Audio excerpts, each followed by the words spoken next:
Bu videomizda mana shu pullarni haqiqiysini Valbers orqali ishlashlikni o'rganamiz xudo xolisi. Hozir hammaga qiziq bo'lib turgan Valbers haqida aniq, konkret narsalarni gaplashamiz.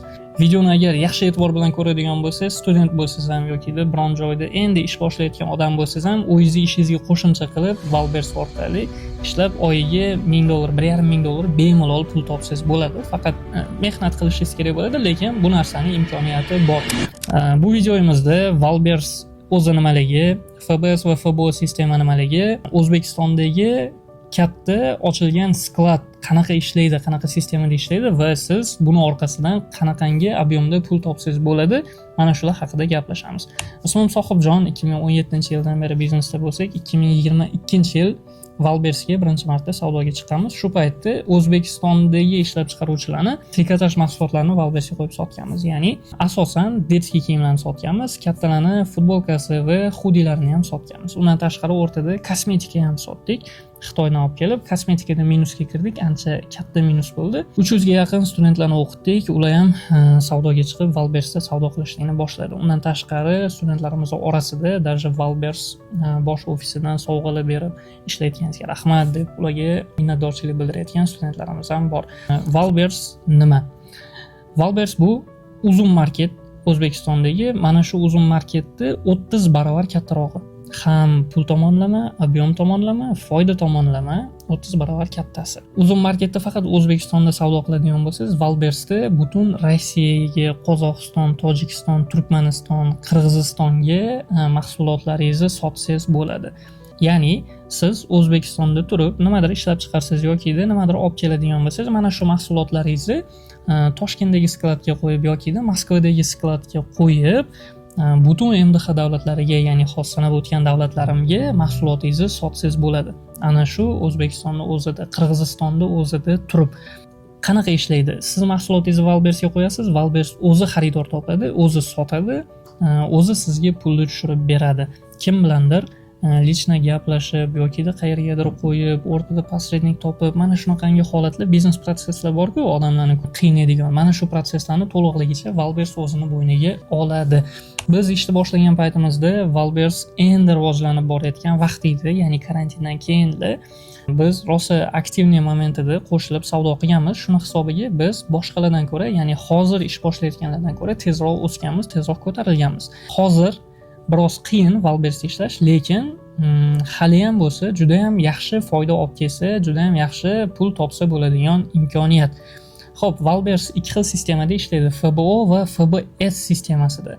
FBO sistemasi siz mahsulotingizni ko'p ob'yomda Valbers skladiga berasiz va har 2 haftada yoki bir oyda bir marta Valbers skladini to'ldirib turasiz. Ya'ni mahsulotingizni sotilgan ozaygan kolичествосini to'ldirib turasiz. Valbers uni ob'yomda sotadi xaridorlarga. FBS sistemasi bu sizning mahsulotingiz bor, deylik, mana shu mahsulot sizning mahsulotingiz. Bu mahsulotni siz Valbersga ko'rsatasiz. Menda bor mana shu mahsulot va buni narxi mana shuncha. Lekin bu sizning qo'lingizda turadi. Magaziningizda bo'lsin yoki qayerdadir bo'lsin, sizning qo'lingizda turadi. Keyin Valbers bunga xaridor Valbersdan yozadi, men buni sotib olmoqchiman. Ya'ni bunga zakaz tushadi. Zakaz tushganda siz buni olasiz va Valbers skladiga olib borib berasiz. Valbers buni xaridorga yetkazib olib borib beradi, sizni pulingizni tushirib beradi. Mana shu narsa FBS sistemasi deyiladi. Xo'p, O'zbekiston yaqin 1,5 yildan beri agar Valbersda savdo qilishning imkoniyati bo'lgan bo'lsa, faqat FBS sistemada, ya'ni mahsulot qo'lingizda turgan, qachon zakaz tushsa, skladga olib borib bergansiz, sklad yetkazib bergan xaridorga shunaqa sistemada ishlagan. Yaqinda katta sklad ochildi va endi siz FBO sistemada ham sotish imkoniyatingiz bor. Mana shu mahsulotingizdan deylik, sizda 1000 pachka bo'lsa yoki 1000 dona bo'lsa, siz bu 1000 donani deylik 500 tasini yoki 100 tasini yoki 50 tasini Valbers skladiga qo'yib, butun MDH davlatlariga sotsangiz bo'ladi. Buni afzallik tomonlari nima desangiz, agar siz ob'yomda ish qiladigan bo'lsangiz yoki ishlab chiqaruvchi bo'ladigan bo'lsangiz, bitta Valbers skladi orqali butun Rossiya bozoriga, butun Qozog'iston, Tojikiston, Turkmaniston, Qirg'iziston bozoriga mahsulotingizni sota olasiz. Bizda asosan tadbirkorlar o'qiydi. Bundan tashqari savdogar odamlar bizda ko'proq o'qiydi va bu odamlar aytganimdek o'zini mahsulotini Rossiyadagi katta skladga qo'yib, FBO sistemada ko'proq savdo qilishadi. Ko'proq mana shu narsani biz odamlarga tavsiya qilamiz va o'rgatamiz. Endi Toshkentdagi sklad ochilganligi uchun Toshkentdan turib ham ishlasangiz bo'ladi. Xo'p, O'zbekistonda ochilgan sklad, bu yerda adreslarini ko'rsangiz bo'ladi. O'zbekistondagi sklad bilan Moskvadagi, ya'ni Rossiyadagi skladlarning asosiy farqlarini aytaman. O'zinglar uchun qayerda ishlash, qanaqa qilib ishlash oson va выгодный bo'lishini hisob-kitobini taxminan bo'lsa ham tushunib olishinglar uchun. O'zbekistondagi skladdan ishlashlik nimasi plyus?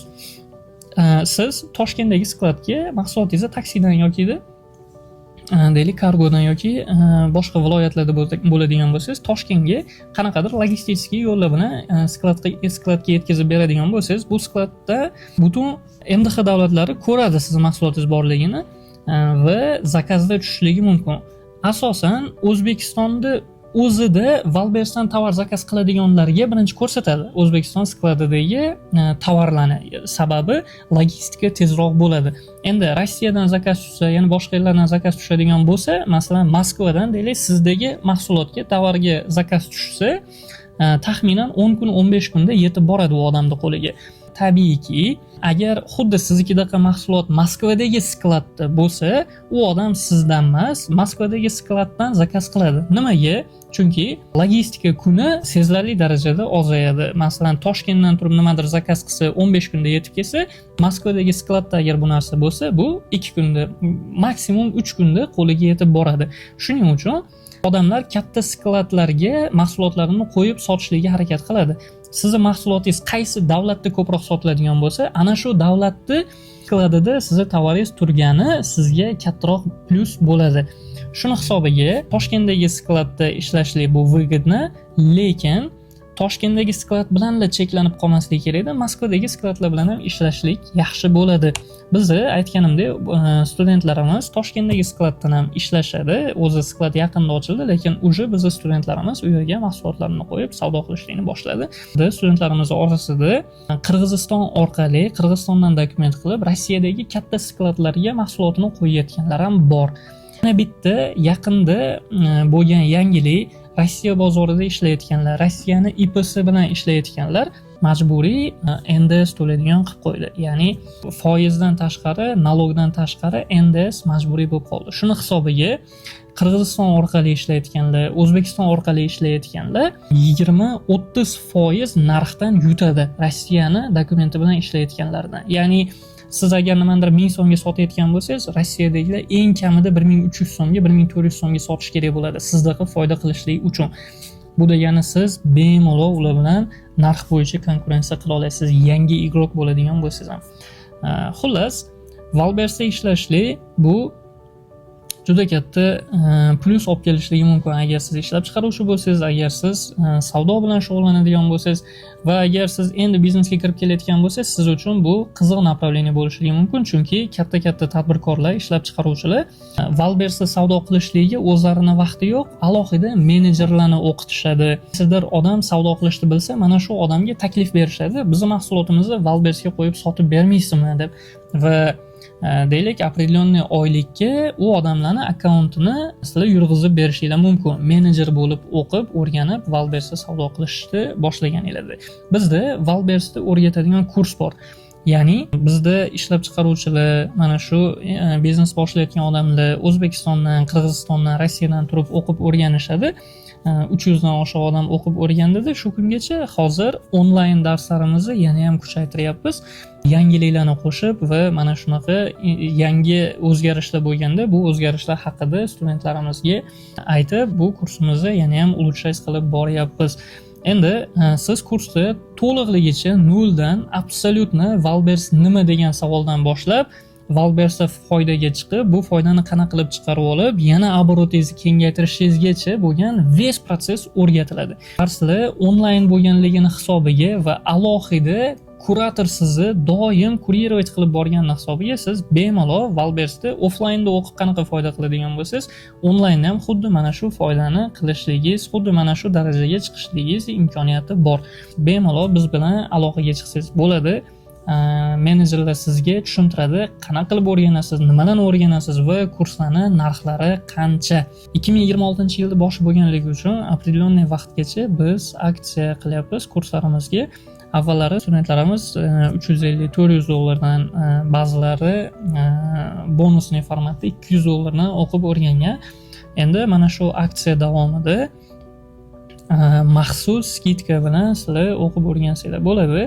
Yozinglar menejerlarga, qanaqa qilib skidka bilan siz minimal narxga Valbersda savdo qilishlikni noldan boshlab o'rganib, bemalol savdo boshlab foydaga chiqquningizcha kuratorlar yordam berishi, mana shularning hammasi haqida sizga informatsiya beradi.